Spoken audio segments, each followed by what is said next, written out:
en la Fed, que es el Banco Central de Estados Unidos, que es el banco que la verdad que domina el mundo porque el dólar es la moneda global, básicamente cómo inyecta dinero a la economía cuando se está desacelerando y cómo jala dinero de la economía cuando la inflación está siendo muy alta para nivelar ese tema de inflación. Los commodities son totalmente elásticos. ¿Por qué? Porque si tú vas al mercado y quieres comprar tomates y los tomates valen un quetzal, pero al lado vienen y te suben de un quetzal a 1.05, ya no vas a vender ninguno, porque todos realmente se los van a comprar el que vende el quetzal. Fíjense que en desarrollo inmobiliario yo voy a hacer un edificio así porque está bien chilero y a mí me gusta. No, ¿de dónde sacamos la idea? De un estudio de mercado. Lógicamente se necesita creatividad, diseño, pero ¿qué es lo que necesita el mercado? Necesita 3 cuartos, necesita más altura, necesita espacios, necesita balcón, necesita amenidades. Y eso se saca con estudios de mercado. Bienvenidos a Money Coach, un podcast para descubrir la libertad financiera. Aprenderás a hacer dinero y tener el mindset del 1%. Llegó el momento de ejercitar tu mente y crear buenos hábitos financieros. Y así como en los deportes, los negocios y finanzas personales también necesitan de un coach. Conversaré con mentores Money Coaches y juntos lograremos vivir en abundancia y crear riqueza. ¿Aceptas el reto? Yo soy Adrián Lemke y esto es Money Coach.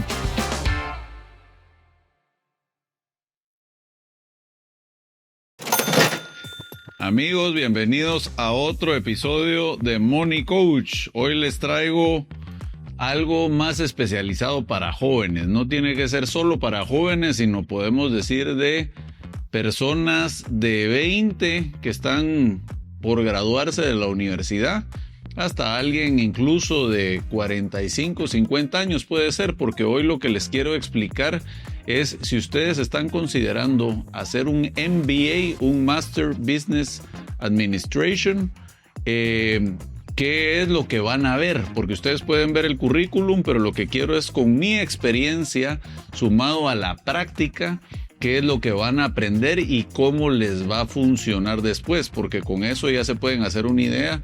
Y ustedes, por ejemplo, se meten a ver un pensum de una buena universidad como el INCAE o el TEC de Monterrey, que es EGADE, o la Católica de Chile, o incluso aquí en Guatemala también hay otras. Pero les va a aparecer el pensum, pero yo lo que quiero es no solo explicarles qué es un poco de cada una, sino cómo lo pueden relacionar después en un futuro a lo que ustedes quieren hacer.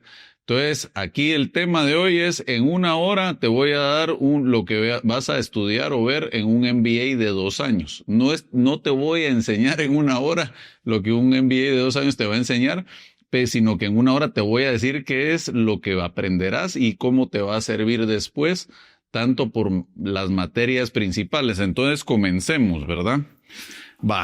La primera es ¿qué es un MBA? Un MBA es un Master in Business Administration, que es un máster en administración de empresas.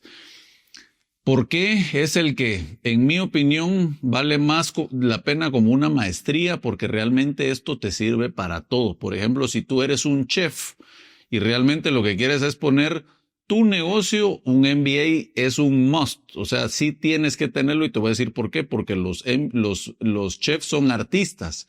Y realmente lo que saben es hacer buena comida, pero para eso necesitas también saber presupuestos, gastos, marketing, operaciones.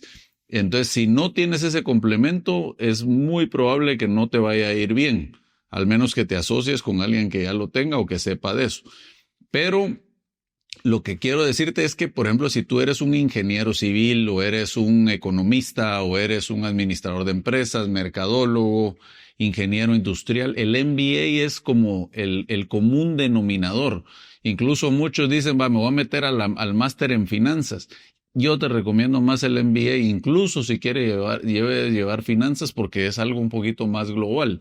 Entonces, por eso es de que agarramos este tema para a los jóvenes y a los jóvenes adultos, e incluso yo ya tengo mi MBA, yo lo saqué en EGADE, en el Tecnológico de Monterrey, pero también, quiera que no, a veces me pican las ganas de seguir aprendiendo y ver un Executive MBA o algo así.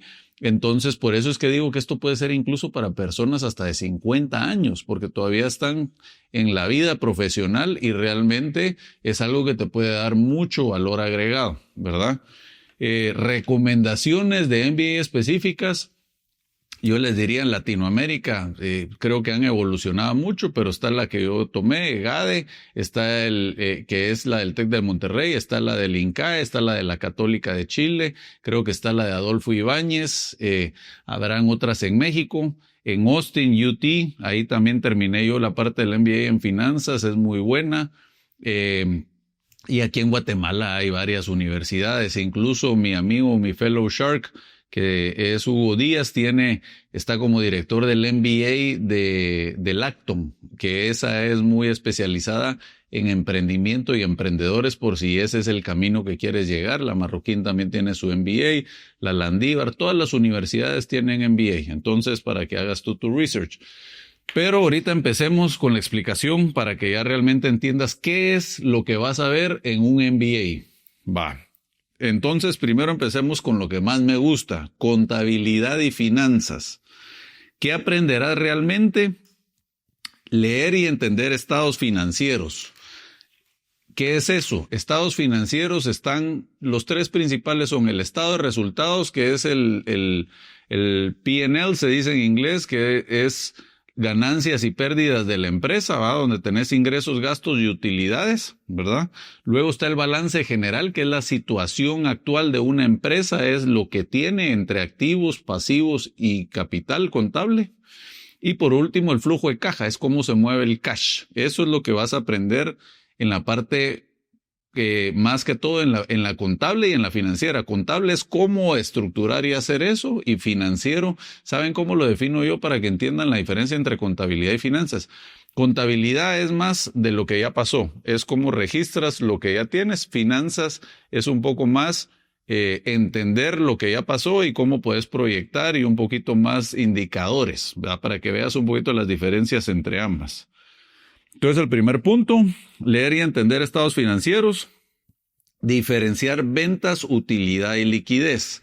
Y esto ya lo pueden ver en el máster de finanzas que hice ahorita la semana pasada, que está muy específico para que veas un poquito más el detalle. Ventas todos sabemos qué es, sin vender no funciona un negocio. Utilidad es cuánto me queda en la bolsa, cuánto le queda a la empresa. Y liquidez no es lo mismo que utilidad, porque liquidez es el flujo de caja. A veces la utilidad puede ser muy grande, pero tu flujo de caja puede ser muy bajo porque realmente estás creciendo y todo se está yendo a inventarios, entonces tu liquidez no es buena. Entonces tienes que buscar esos métodos de financiamiento. Analizar rentabilidad y riesgo, ¿verdad? Es si un proyecto va a ser rentable, si tú quieres poner ese negocio o incluso si vas en el mundo corporativo, es realmente si algo va a ser rentable. O sea, para eso se pueden hacer con Excel, inteligencia artificial, proyecciones y ver la rentabilidad versus riesgo.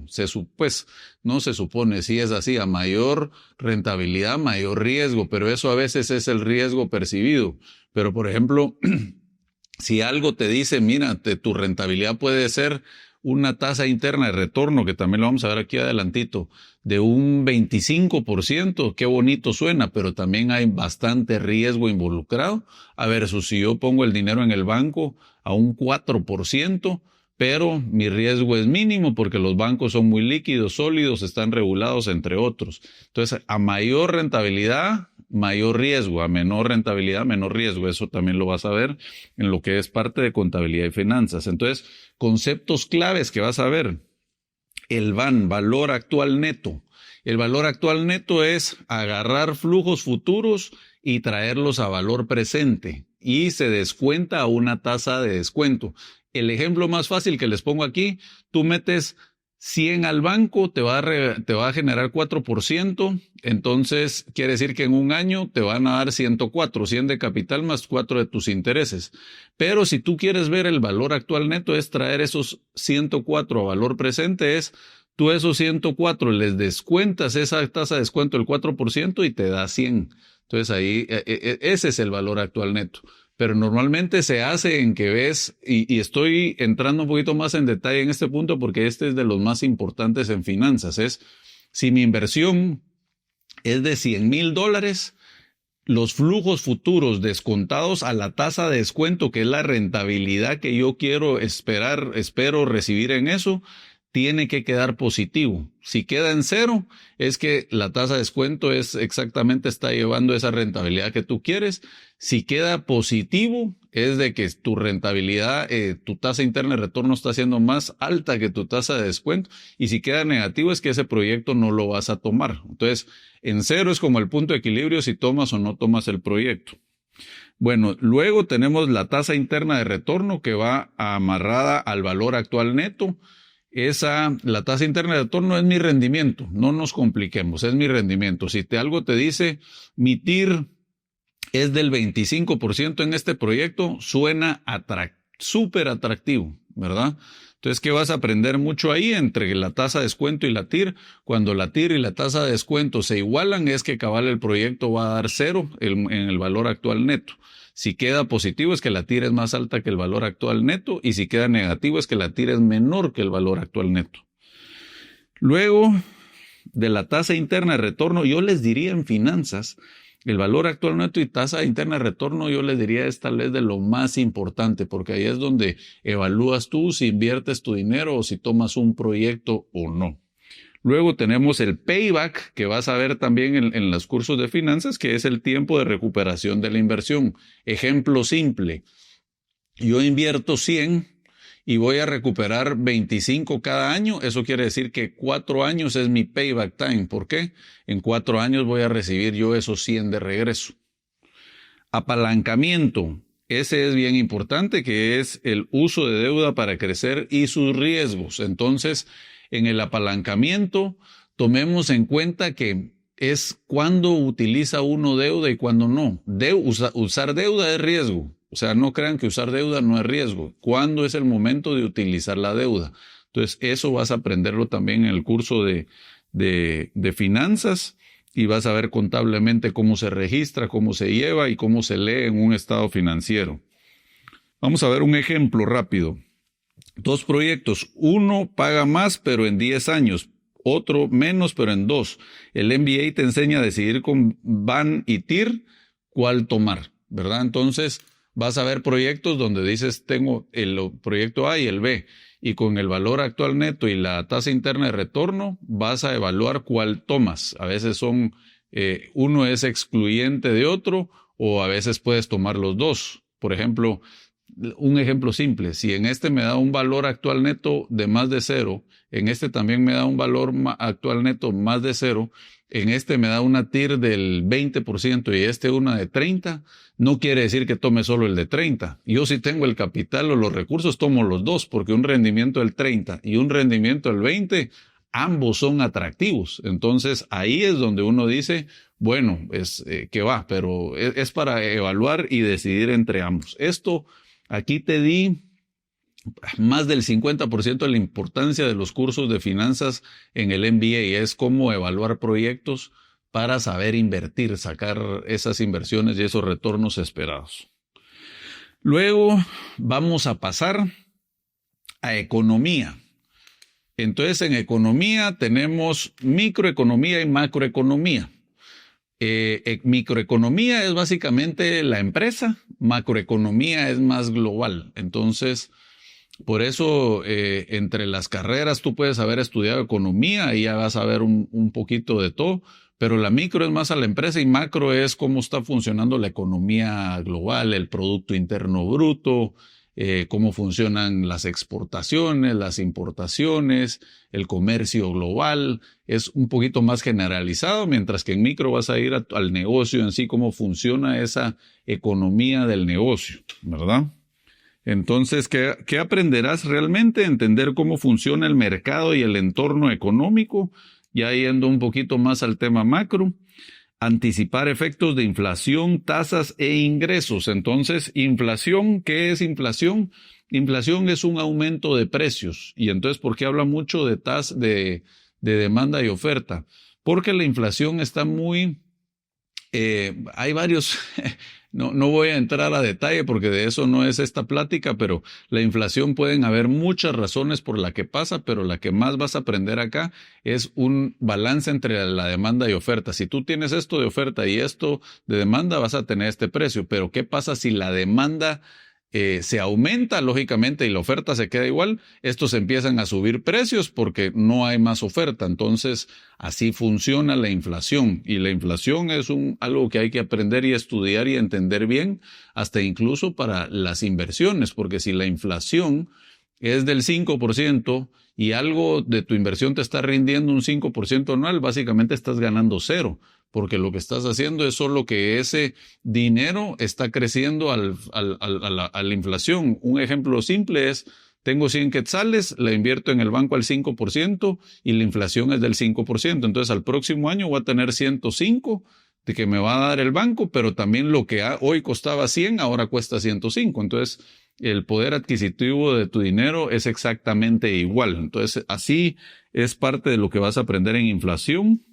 Las tasas de interés, eso a mí me fascina esa parte, las tasas de interés, cómo funcionan, sin entrar a detalle, cómo en la Fed, que es el Banco Central de Estados Unidos, que es el banco que la verdad que domina el mundo, porque el dólar es la moneda global, básicamente cómo inyecta dinero a la economía cuando se está desacelerando y cómo jala dinero de la economía cuando la inflación está siendo muy alta para nivelar ese tema de inflación. Entonces las tasas de interés están en eso. ¿Cómo las maneja la Fed? Lógicamente, para captar dinero, lo que hace es sube las tasas, entonces sale más dinero de la circulación porque la gente quiere ahorrar más y entonces empieza a entrar más dinero a los bancos. Pero también en lo inverso es igual, ¿verdad? Cuando bajan las tasas todo es más barato y lo vimos en Estados Unidos. Imagínense cuando las hipotecas puedes conseguir un crédito al 3%, la demanda se aumenta, todos quieren comprar su casa porque el dinero es barato y entonces la economía empieza a crecer. Entonces es así como funciona el tema de las tasas de interés y lo vas a ver más a detalle en el MBA. Vamos a la microeconomía. El punto de equilibrio. ¿Cuánto necesitas vender para no perder dinero? También hemos visto muchos ejemplos de eso. Si yo vendo 100 y me cuesta eso que vendo 100 me costó 50, tengo 50 de utilidad bruta, mi margen bruto es 50%. Si mis gastos fijos son de 50, entonces mi utilidad es de 0, porque me quedó esa utilidad bruta menos los 50 menos 50 es 0. Ese es el punto de equilibrio. El punto de equilibrio lo que quieres ver es cuántas unidades debes de vender para salir tablas, para salir con utilidad 0. Y eso lo vas a ver también en el tema de economía. Elasticidad. ¿Cómo reaccionan las ventas ante cambios del mercado? ¿Qué es la elasticidad? La elasticidad es un producto puede ser elástico o inelástico. Por ejemplo, los commodities. Los commodities son totalmente elásticos. ¿Por qué? Porque si tú vas al mercado y quieres comprar tomates y los tomates valen 1 quetzal, pero al lado vienen y te suben de 1 quetzal a 1.05, ya no vas a vender ninguno porque todos realmente se los van a comprar el que vende el quetzal. Ese es el producto elástico, es donde no tienes una diferencia competitiva y realmente sí es muy sensible al precio. Un 5% de incremento al precio te puede bajar hasta incluso 100% de las ventas. Eso es cuando un producto es totalmente elástico. Y el contrario, la inelasticidad es inelástico, es por ejemplo los productos premium. Vamos a poner un ejemplo, una marca, un Starbucks, ¿verdad? Por ejemplo, el Starbucks que le marginan a un 90% a un café. O sea, ese café que te cuesta 20 quetzales, probablemente a ellos les cuesta 2 quetzales, le están ganando 18 quetzales. Eso quiere decir de que si ellos incrementan 10% el precio, por ejemplo, de 20 a 22 quetzales, y la demanda les baja un 5%, es que ellos están maximizando todavía su utilidad bruta. ¿Por qué? Porque van a ganar más. Y esos son los productos inelásticos, es cuando tienes una diferencia competitiva y realmente cuando tienes una marca premium, ¿verdad? Donde ya, por ejemplo, los carros premium, o sea, ya un carro super premium que le suban 10,000 o 20,000 dólares de precio al carro, ya no hace mayor de diferencia en que van a vender menos, ¿verdad? Esa es la inelasticidad de la demanda. Costos marginales y estructura de mercado. El costo marginal es un poco... ahí lo vas a ver, pero hay una curva que realmente sí, por una unidad más, cómo se va, hay una tendencia donde ya el costo marginal se puede volver cero. Y eso también lo vas a ver mucho en el tema de economía, con gráficas y todo para entenderlo un poquito más.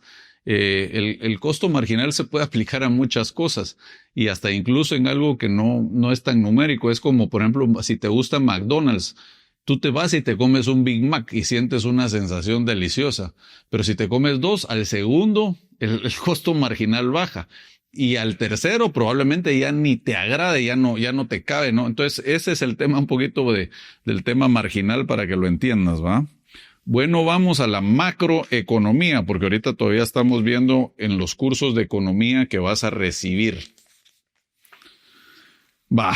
Tenemos en la macroeconomía, ya lo vimos un poco, el tema de inflación, tasas de interés, los ciclos económicos, eso es súper interesante, sobre todo si eres economista, las recesiones que han habido, la recesión que hubo en la crisis del 29, todo lo que ha habido en Estados Unidos, en el 2008 el tema hipotecario, incluso la pandemia, estudiar las razones de cómo reacciona el mercado a la psicología de la gente, porque al final ojalá todo fueran gráficas y las estadísticas y todo eso que vas a aprender en la universidad sirve, pero cada ciclo es diferente y no está uno preparado.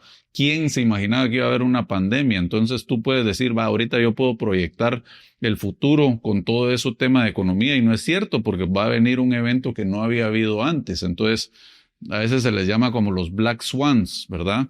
Pero eso es parte de ese estudio de los ciclos económicos para entender un poco cómo funciona la psicología en la gente en el tema de dinero. Veamos un ejemplo. Este ya lo vimos. Este es un ejemplo de elasticidad. Si subes precios 10% y las ventas bajan solo 2%, tu negocio tiene poder de precio y esa es la inelasticidad, cuando un producto es inelástico. Bueno, de ahí otro tipo de cursos que vas a recibir. Recapitulando, ya vimos ahorita contabilidad y finanzas y vimos micro y macroeconomía. También estrategia empresarial, ese es el lindo. Acuérdense que esto que le estoy hablando es para personas que incluso quieras ser emprendedor, quieres estar en el mundo corporativo, quieras manejar una empresa mediana, no importa dónde, todo esto aplica para eso. ¿Para quién es más recomendable? Yo te diría que es relativo, ¿verdad? Porque también te podría decir de que para el emprendedor no, pero a mí me sirvió mucho, te da estructura, te da idea de cómo funcionan las empresas grandes, aprendes a entender cómo funciona todo a 30,000 pies. Aunque tú quieras emprender desde cero y aunque te vaya muy bien, llegues a 10,000 pies, porque no tienes que esperar ser como un corporativo que está a 30,000 pies para ser súper exitoso. 10,000 pies ya te ayuda a entender cómo estos ven todo lo demás. Si no, solo estás aprendiendo de abajo para arriba. Por eso yo creo que el MBA es recomendable para todos, pero que evalúes también si es para ti. Vamos a ver un poco de estrategia empresarial. ¿Qué aprenderás realmente? Definir ventaja competitiva. Aquí, ¿qué puede ser? Por ejemplo, estábamos hablando en lo de micro y macro, lo del tema de precios. O sea, si tienes una ventaja competitiva fuerte, tienes poder en el precio, ¿verdad? Y que eso lo que te va a ayudar es poder tener un mejor precio y tener un mejor margen. Si yo vendo lapiceros normales, ¿tú crees que un lapicero, si a mí me cuesta un quetzal, lo puedo vender a 30? No. ¿Por qué? Porque no tienes una ventaja competitiva. Pero si a este lapicero ya le metes una marca de Nike, tal vez sí ya lo puedes vender a 3 quetzales. O si este tiene algo especializado, pero tienes que entender bien la ventaja competitiva de tu negocio y tu producto, y esto es lo que te ayuda en parte en estrategia empresarial. Luego también que aprenderás en estrategia empresarial, elegir en qué competir y en qué no. Ahora les voy a poner mi ejemplo en eso. ¿Quieres competir con los grandes? Pues, ¿tienes una ventaja competitiva? No. Yo en la financiera, en los gimnasios, en Endora, que es el desarrollo inmobiliario, en Money Coach incluso, en Shark Tank como tiburón. ¿Cuál es la ventaja competitiva en cada uno de esos? Entonces, lógicamente, en la parte financiera es ir a ese nicho de mercado donde no van los bancos por cierta regulación o por ciertas razones. En gimnasios, competir con gimnasios que tienen inversión altamente ¿cómo es que se llama? En la maquinaria, tienen gran equipo y todo. Yo no invierto en eso, invierto más un poquito en la experiencia, en la comunidad. Me estoy diferenciando. ¿Por qué? Porque así ya sabemos algunas marcas de gimnasios muy buenas acá que te pueden cobrar 200 quetzales. En la nuestra cobramos 2, 3 veces más, pero tiene que haber algo como la comunidad, el tema humano. Entonces hay que diferenciarse para cobrar eso. Si no existe ese valor, quiebras y no funciona. Pero también aquí voy a que es un tema de nicho.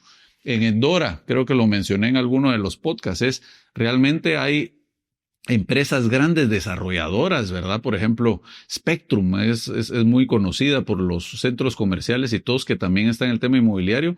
Y en la zona 11, donde nosotros hicimos el desarrollo, también estaban ellos, pero ellos que van a ese segmento de precio. Entonces nosotros tuvimos que diferenciarnos como alturas, un parque municipal, realmente ir más al tema de familia, 30 amenidades que no lo tienen los otros. Esa es la diferenciación y eso nos permitió incluso tener un poquito más de precio para poder competir en ese mercado, ¿verdad? Entonces, esa es la parte de definir tu ventaja competitiva.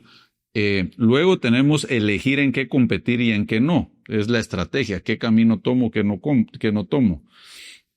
Analizar industrias y competidores. Aquí les mencioné en la parte de gimnasios, lógicamente yo estoy en este segmento, contra quién estoy compitiendo, entonces ¿cómo me puedo diferenciar?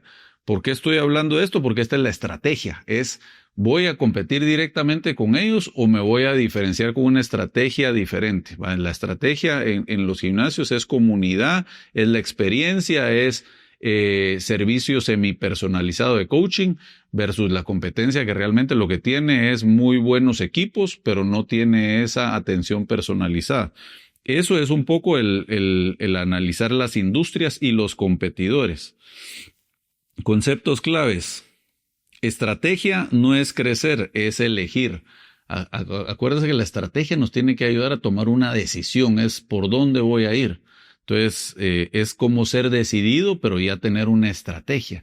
Y aquí les digo un poquito lo que aprende uno en el MBA es, mucha gente cree que la estrategia es hacerla 100% perfecta para caminar. No, a veces esa estrategia tiene que ser algo rápido, en 70% de la información que tú tengas, ya tomar una decisión en el camino y la vas adaptando. Barreras de entrada y creación de valor. Barreras de entrada está relacionado mucho con la ventaja competitiva. Vamos a ver un ejemplo. ¿Cuál es la barrera de entrada de yo ahorita poner mi cafetería y competir con Starbucks? Es que Starbucks es global, es una marca reconocida y les voy a poner un ejemplo. Un amigo mío quiso competir con Pinulito, que es una marca muy conocida con un pollo similar y probablemente el pollo era igual, pero realmente vendía un montón y no vendió y tronó. ¿Por qué? Porque realmente la marca y esa historia es lo que le daba esa ventaja competitiva, ¿verdad? Tiene una barrera de entrada. Si tú quieres entrar a competir con un McDonald's, puedes tener las hamburguesas más deliciosas, pero sí tienes una barrera de entrada, porque McDonald's ya es una marca posicionada. Tiene un sistema y un modelo de negocio operativo ya comprobado. Barreras de entrada, por ejemplo, ¿qué no tiene barreras de entrada? Es lapicero, por ejemplo. Quiero empezar a vender lapiceros o quiero empezar a vender playeras con unas playeras bonitas. Ay, la barrera de entrada es no hay barreras de entrada, cualquiera puede entrar a competir contigo. Entonces, ¿qué te va a apretar eso? Tu margen. No vas a tener un margen bruto de utilidad. Tu utilidad bruta va a ser baja, tu margen va a ser bajo. Entonces, entre más barreras de entradas tengas, mejor margen vas a tener y eso va a hacer que puedas escalar más tu negocio. Entonces, eso lo ves mucho en la parte de estrategia empresarial. Ejemplo.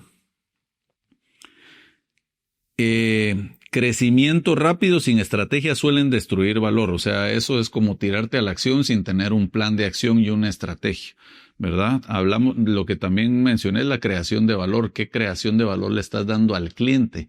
En la estrategia todo nace en cómo resolver un problema existente. Entonces, entre más grande sea el problema, menos competidores tengas y mejores barreras de entrada tengas, mejor te va a ir con una buena estrategia.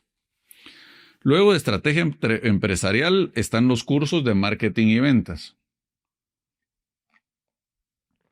Bueno, marketing y ventas, clave. Ya vieron que aquí también tengo una masterclass de marketing que no te la pierdas, muy buena, enfocada al número. ¿Qué aprenderás en marketing y ventas? Cómo piensan y deciden los clientes. El marketing es cómo doy ese conocimiento al mercado para que me compren, pero lógicamente tiene que ser en base en una necesidad del cliente, no en lo que yo quiero venderle. Cuando yo estoy vendiendo un producto es porque se supone que ya hice un research o un estudio de mercado de que es algo que la gente necesita y que por eso los clientes son los que mandan. Yo siempre digo, el cliente es el que mandan. El peor error de un empresario y corporativo, emprendedor, lo que sea, es decir, esto me gusta, entonces lo voy a salir a vender. No, porque al final te gusta a ti. Imagínense que en desarrollo inmobiliario yo voy a hacer un edificio así porque está bien chilero y a mí me gusta. No, ¿de dónde sacamos la idea? De un estudio de mercado. Lógicamente se necesita creatividad, diseño, pero ¿qué es lo que necesita el mercado? Necesita 3 cuartos, necesita más altura, necesita espacios, necesita balcón, necesita amenidades. Y eso se saca con estudios de mercado, ¿verdad? Entonces, con los estudios de mercado, esa es parte del marketing, es qué quiere el cliente y en base de qué es lo que quiere el cliente, yo voy a construir un negocio nuevo, ¿verdad? ¿Qué otra cosa? Segmentación y propuesta de valor. Es cuál va a ser la propuesta de valor para el cliente y la segmentación es a qué segmento voy. No voy a tirar con escopeta. Es, ejemplo, voy a ir, vamos a poner el ejemplo en gimnasios, que es, vamos en FemFit, que son los gimnasios para mujeres, vamos a mujeres por ejemplo, de 20 años a 45 años, de un segmento social económico, que están en la ciudad, que viven en estas zonas, que ganan esto y que la mayoría pueden ser amas de casa. Entonces, ahí es donde uno va segmentando, en lugar de decir, vale, voy a tirar a todos, que vayan las patojas de colegio, que vayan las señoras de 70 años. No, no es así. Uno tiene que entender cómo segmentar y enfocar el mercado, porque si una vez ya sabes cuál es ese que es tu grupo objetivo, tú ya puedes hacer una estrategia de marketing y ventas para llegarle a ellos en social media. Social media te permite poner, yo voy a mujeres de 20 a 50 años de este segmento económico, tal. Entonces, ¿qué va a hacer social media? Atrás con los algoritmos que tienen, lo va a enfocar a que les aparezca a esas personas y no estás tirándolo a personas que realmente no es tu grupo objetivo. Luego tenemos en marketing y ventas, fijación de precios con lógica económica. Entonces, en la fijación de precios, yo no sé si por aquí después viene algo de price. Fijación de precios, ¿cuál es el peor error de una empresa o de un emprendedor? Es decir, a mí me cuesta esto 100 y lo voy a vender a 200, así tengo un margen bruto del 50%. Eso no es así. Porque ¿quién dice que la gente te va a pagar esos 200? De repente la gente está dispuesta a pagarte solo 100, que tu negocio no sería rentable. Entonces, muchos el error que hacen es le suman una utilidad que quieren ganar y eso debe ser al revés. La estrategia de precios, es decir, ¿es algo que ya está en el mercado? Sí, ok, no soy único. ¿En cuánto se vende? En 200, perfecto. Ya si yo sé que lo puedo vender en 200, ¿cuánto me tiene que costar? Ya sea si lo voy a producir o lo voy a importar. Entonces, ya sé yo que puedo llegarle a que me cueste 100. Si la respuesta es sí, digo, bueno, ya tengo un modelo de negocio, porque si se está vendiendo en 200, a mí me está costando 100, voy a tener ese margen bruto de 50% o 100 quetzales. Y ya con eso ya puedo hacer una estrategia de mercadeo y ventas que va a ir en parte ya dentro de mi otro rubro de gastos para decir, puedo escalar esto y lo puedo hacer atractivo. Entonces, eso es un poquito el tema de fijación de precios. No es lo que yo quiero venderlo, sino cuánto está dispuesto el mercado a pagar. Y eso regresamos un poco a la parte de economía, es la oferta de demanda y oferta. Les voy a poner un ejemplo bien rápido en eso. Ahorita hicimos un vuelo privado con un amigo y un avión que costó 1.200.000, no, perdón, un helicóptero que a él le costó 1.200.000, ahorita usado cuesta 1.800.000, y entonces uno dice, no tiene lógica si normalmente los vehículos y eso tienden a depreciarse. En teoría sí, pero piensen qué pasó en una época con los carros. Cuando hubo el problema logístico por la pandemia, los productores no podían exportar y todo, entonces la oferta se limitó y eso hizo que los carros usados subieran de valor y no se depreciaran. Entonces, para que no pensemos como en cuadrados, sino que todo funciona en base a oferta y demanda. Hay menos oferta, los precios suben. Hay más oferta, los precios pueden bajar. Si la oferta y la demanda van subiendo al mismo ritmo, los precios se mantienen. Pero esto es donde empiezan a hacer esos cambios. Por eso es también en la estrategia de precios. Hay momentos en que yo puedo subir el precio. Miren qué hacen las aerolíneas. Ya cuando tienen mucha demanda, de repente dicen, ¿cómo es que un boleto a Miami que yo compraba en $300 ahorita está en $1,000, 3 veces más caro? Es porque la demanda está altísima, ¿verdad? Entonces, eso ayuda mucho con el tema de fijación de precios con lógica económica. Conceptos claves de marketing y ventas que vas a ver en el MBA. Precio versus valor versus percepción. Entonces, ¿qué se refiere esto? Si tu precio es 100, pero el cliente percibe valor de 150 en eso, estás vendiendo un producto exitoso. Porque esa es la idea, es de que el cliente esté sintiendo una ganga al pagar 100 por algo que él percibe que vale 150. Y esa es la estrategia de negocio que tiene que tener una empresa, que el valor percibido sea más alto que el precio. Y por otro lado está la percepción, ¿va? Es cómo lo perciben. Aquí vimos el ejemplo de, yo tengo algo que me cuesta 100, lo voy a vender en 200, pero no lo vendes. ¿Por qué? Porque tu precio es 200 y el valor percibido es mucho más bajo, ¿verdad? Entonces eso hace que el cliente no quiera adquirir ese producto. Luego tenemos en marketing y ventas el CAC.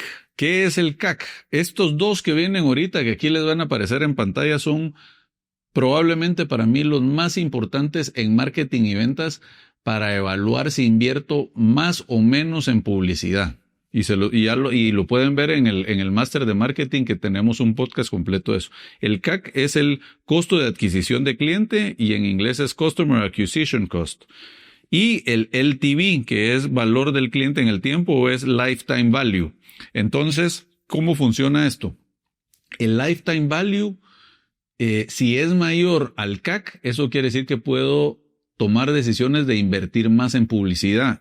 Veamos un ejemplo con los gimnasios. Y como te digo, si puedes ver ese podcast, excelente. Por ejemplo, si mi precio promedio por cliente es de 600 quetzales y el lifetime value es que ese cliente va a estar 8 meses, ¿va? 600 por 8 son 4,800 quetzales. Ese es el lifetime value. Entonces, los ingresos que me va a generar ese cliente. Ahora, el Customer Acquisition Cost es cuánto, por ejemplo, invertir en publicidad me va a hacer atraer a ese cliente. Entonces, si yo les digo que me cuesta 500 quetzales de publicidad traer a un cliente a que se inscriba, hagan las mates. Me cuesta 500 y me genera 4,800 quetzales. ¿Debo o no debo invertir más en publicidad? Y la respuesta es sí, porque casi que me está generando 10-1, 10 quetzales por cada quetzal invertido. Entonces ahí es donde yo tengo que meterle más. Y es el error en marketing, que la gente dice, es que mi presupuesto es eso. No, para mí el presupuesto debe ser variable según el Customer Acquisition Cost y el Lifetime Value que te está generando. ¿Por qué? Porque si no, no estás tomando decisiones razonables. Un ejemplo de esto que van a ver en marketing y ventas es bajar precios atrae volumen, pero casi siempre destruye margen. Entonces, ¿en qué mercado estás? Si tú sos alguien que estás compitiendo por precio, básicamente eres un commodity, no tienes una diferenciación.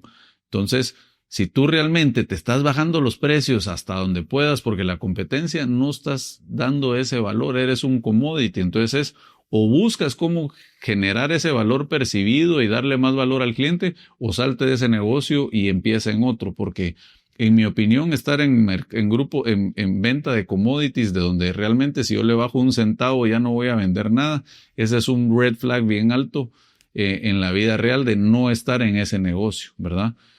Si tú compites en cualquier industria y tu precio no lo puedes mover para nada porque si no te sales de mercado, es una alerta roja de que no están dando un valor agregado. ¿Ok? Bueno, aquí ya vimos marketing y ventas. Ahora vamos a la parte de operaciones y procesos. Operaciones y procesos. ¿Qué aprenderás realmente? Esto es mucho. Esta les va a gustar mucho a los que son ingenieros industriales, por ejemplo.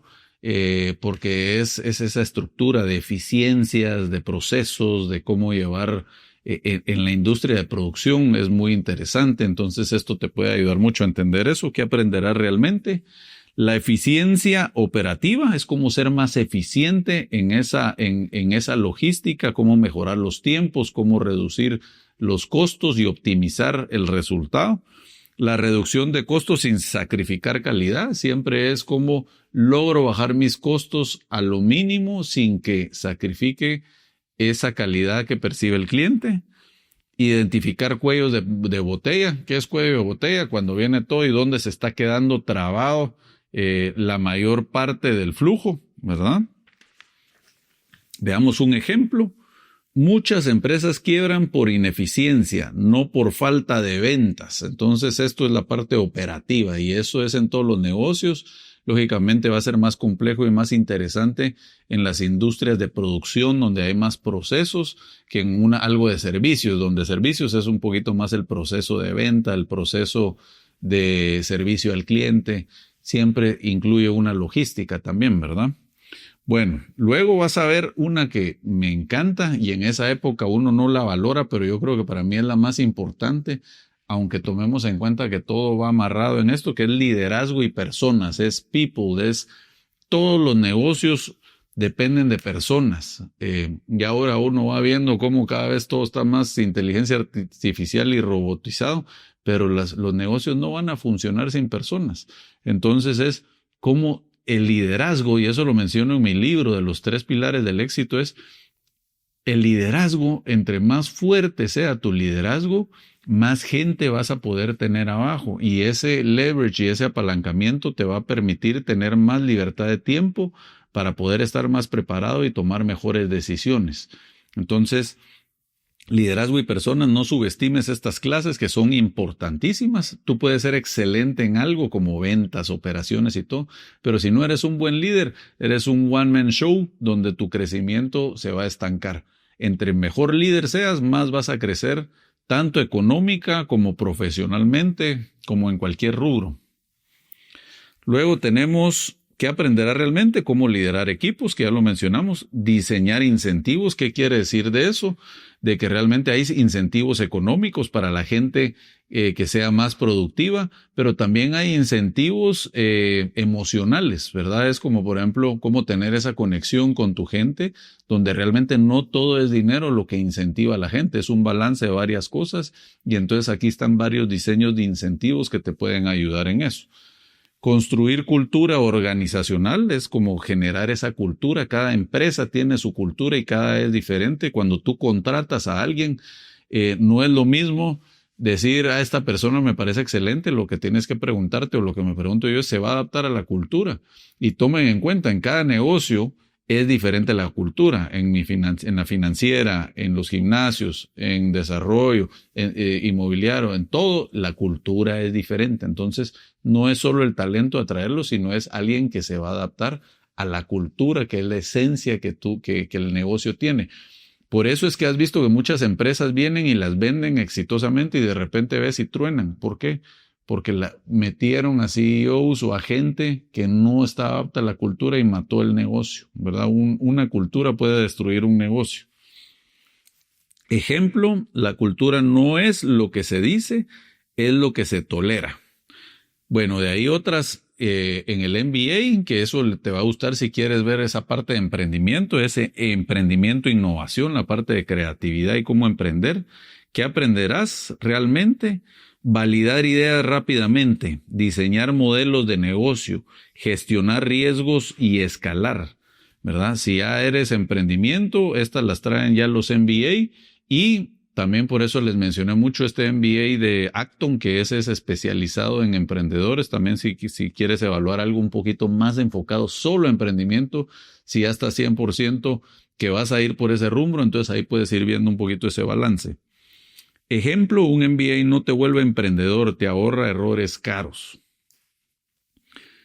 Esa frase me gusta porque es cierto, o sea, realmente está el emprendedor, que yo soy uno de esos que se choca 10 veces con la pared y así va aprendiendo, pero hay otros emprendedores que yo he evolucionado a ser ese tipo de emprendedor, es decir, mejor cómo aprendo de algo para ya no chocarme 10 veces, sino solo chocarme 2 y poder ir cometiendo menos errores, ¿verdad? Ética y gobierno corporativo, eso es un poquito cómo es la gobernanza corporativa de una empresa.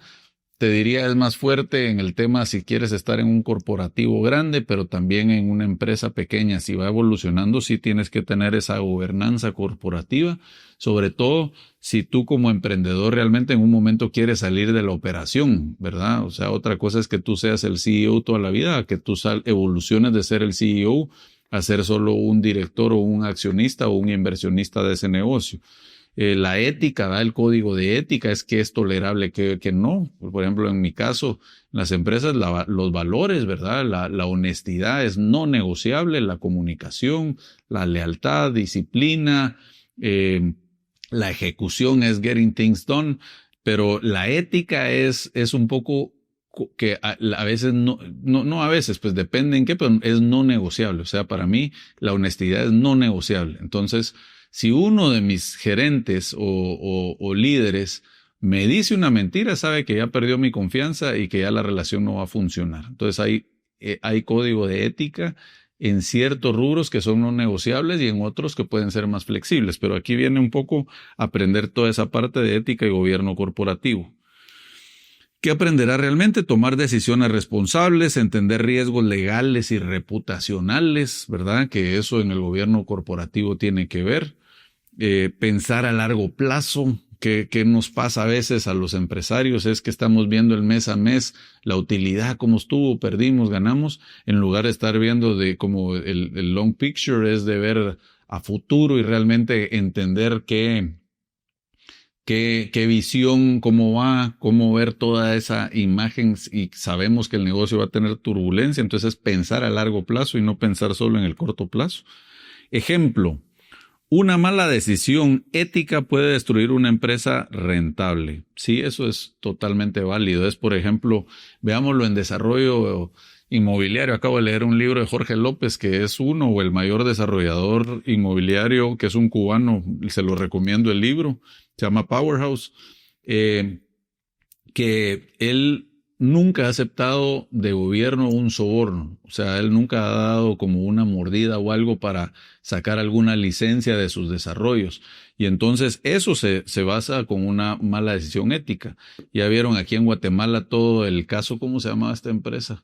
No sé, la empresa brasileña esta que tuvo muchos negocios con con diputados y todo, donde hubo mordidas y se vino para abajo el negocio. Lógicamente fue la decisión ética de no tener un código de conducta correcta, aceptando mordidas y corrupción, ¿verdad? Conclusión. Un MBA no garantiza éxito, pero te da lenguaje, estructura mental y criterio. La verdadera pregunta es si necesitas 2 años para aprender esto o si puedes aprenderlo por partes y aplicarlo desde hoy. Esto aplica si realmente el MBA no es para ti. Tomemos en cuenta que un MBA puede ir, un buen MBA, desde $15,000 hasta incluso en una buena universidad de Estados Unidos, solo de tuition te puede salir hasta $80,000, $100,000. Entonces, aquí en Guatemala los buenos MBAs te van a ir saliendo casi en $30,000, o sea, son 15,000 anuales. Es caro, entonces es una decisión que hay que evaluarla bien. Entonces, por eso es que quería explicarles qué es lo que puedes esperar de esa parte. Y lógicamente hay otra cosa, ¿verdad? No solo es el aprendizaje. Muchos pueden ser muy autodidactas, que yo admiro y respeto mucho a esa gente, que es lo que a mí más me encanta, que es aprender por tu propia cuenta.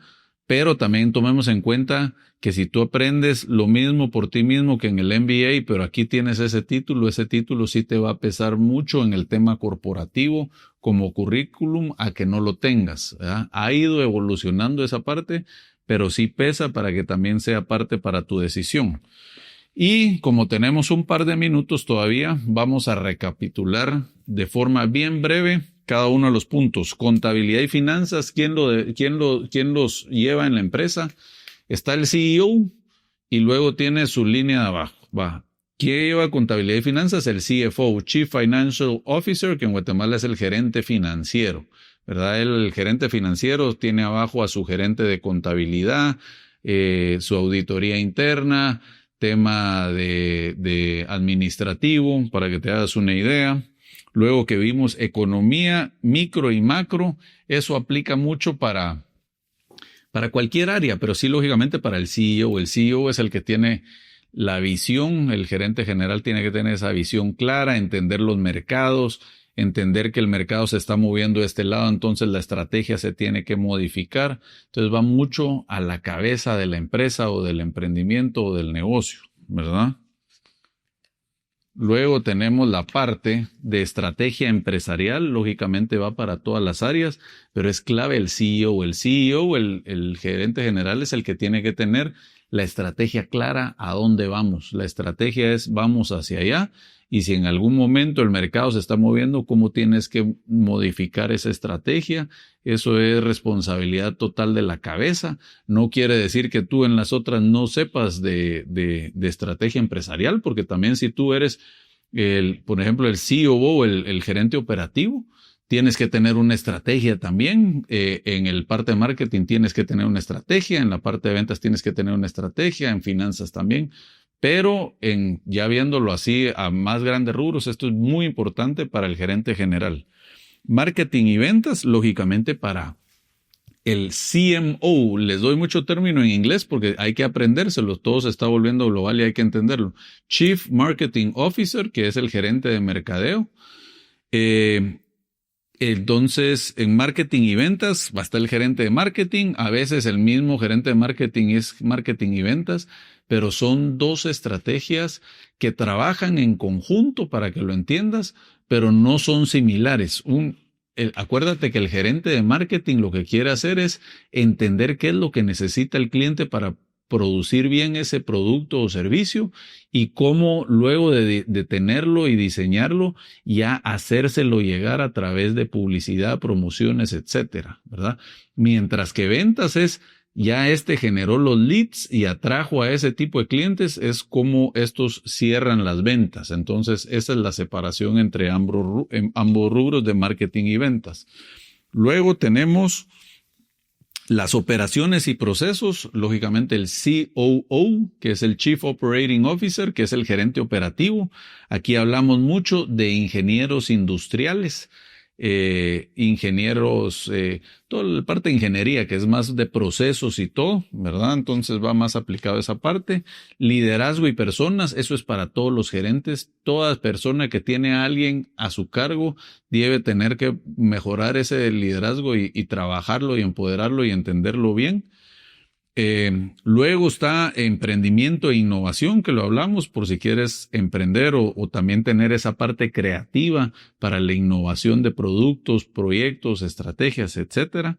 La ética y gobierno corporativo, también lo vimos.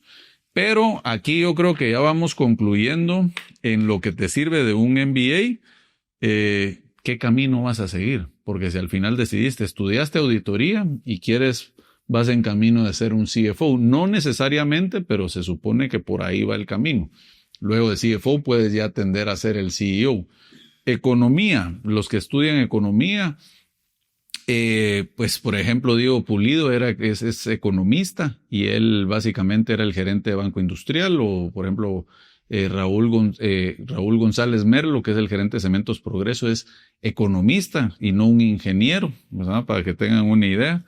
En la estrategia empresarial, que ya lo hablamos, es mucho el que te estudia administración de empresas, ¿verdad? También ahí ya se ve mucho eso. Estamos hablando de las licenciaturas, marketing y ventas, tu licenciatura en mercadeo. Vas en el camino a un gerente de mercadeo.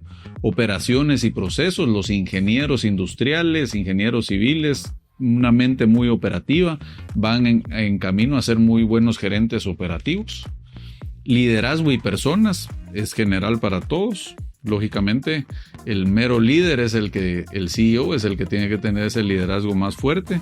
Emprendimiento, innovación, si quieres ser emprendedor o si dentro de la empresa siempre quieres estar innovando productos, procesos, estrategias. Y bueno, y ahí estamos. Y la ética y gobierno corporativo, que se aplica para todos. Era solo para que te hagas una idea y tomes una buena decisión si el MBA es bueno para ti o no es bueno para ti. Así que espero te haya servido el episodio. Hazme tus comentarios para siempre tener ese feedback y entender bien cuáles fueron tus dudas y en qué podemos mejorar. Y nos vemos en el próximo episodio de Money Coach. Y hasta aquí llegó el entreno de hoy. Nos vemos en el siguiente episodio de Money Coach, tu podcast para que encontremos la libertad financiera, hacer dinero y que tengas el mindset del 1%. No olvides compartir este episodio con personas que quieran vivir en abundancia y crear riqueza. Suscríbete hoy a YouTube, Spotify o en tu aplicación favorita de podcast. Y activa la campanita para que te avise cuando tengamos un episodio nuevo. Sígueme en todas mis redes sociales como @AdrianLemke o visita la página web adrianlemke.com. Hasta el próximo episodio.